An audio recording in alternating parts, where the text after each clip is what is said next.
Today we have a kanji recap, JLPT and 5 verbs, part 1. The story is very simple.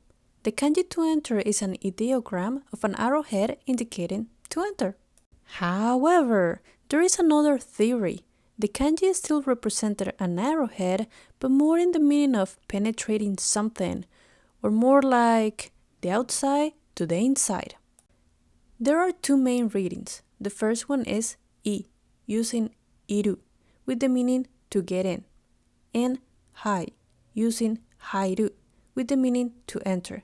As you can see, they are written the exact same way, so context will tell you how to read it. As for the own reading, we have new, using the word nyuin, or hospitalization. As I mentioned in my video for the kanji of person, these two kanjis tend to get confused significantly, so watch out for the stroke order. One last note, this kanji has 2 strokes, and it is a JLPT M5 level, so time to practice some stroke orders. Let's look at one of the easiest and most useful kanji ever, the kanji to see, which is purely a pictogram. If you look at the top, it is a gigantic eye. If you look at the bottom, they are legs. Originally, it looked like it was a person bending to see things clearly and closely, but later it took the shape of just some legs. This kanji can also act as a radical, keeping the same shape. We see it in the words oboeru, to memorize, and oya, parent. The kun reading is mi. The example is miru, which means to see. Here we have yume o miru no wa nase, which means why do we see dreams? There are several ways to say to see in Japanese. We have the one we learned today, which is to see as in to see the open sea. And we have another one also read as miru, which is more to watch as in to watch TV.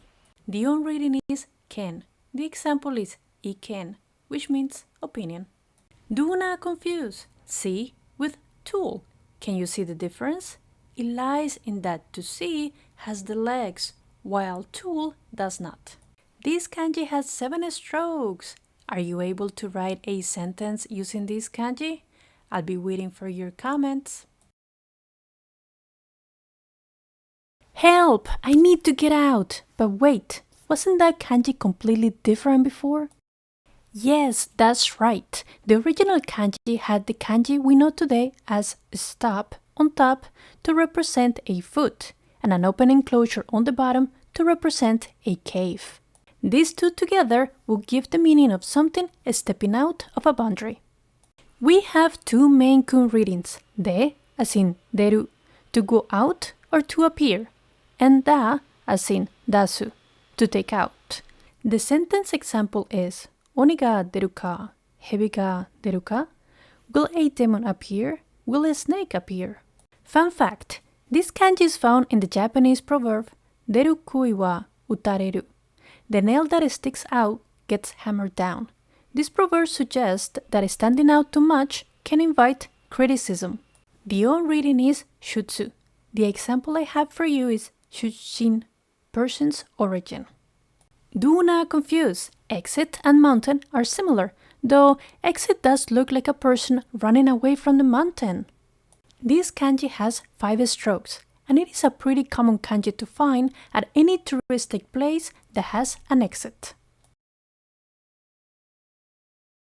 Like many kanji, the kanji read has its roots in ancient Chinese characters, and it is divided into 2 parts.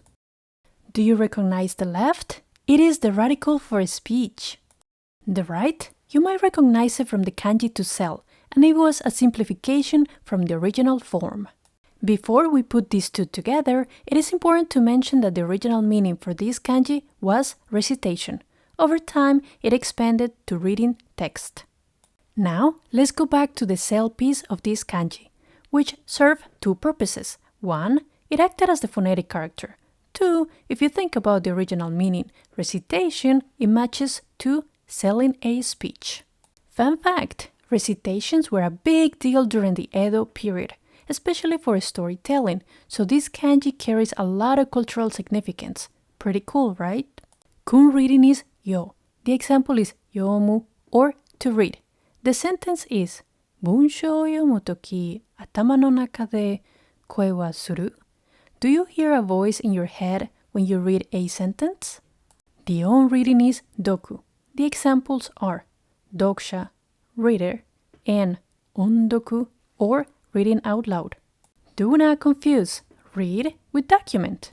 Although they both share the same radical speech, read is selling the speech, while document is the intention of the speech. This kanji has 14 strokes. Out of curiosity, how many kanjis can you read? And can you already read books in Japanese?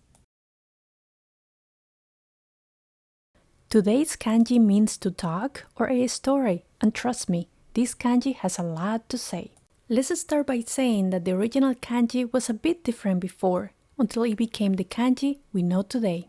This new version of the kanji is divided into two parts. The left is the radical for speech. Have you ever seen the right side before? It is the kanji for tongue. If you put these two together, you get speech from the tongue, or talking. Easy to remember, right? The kun reading is hana.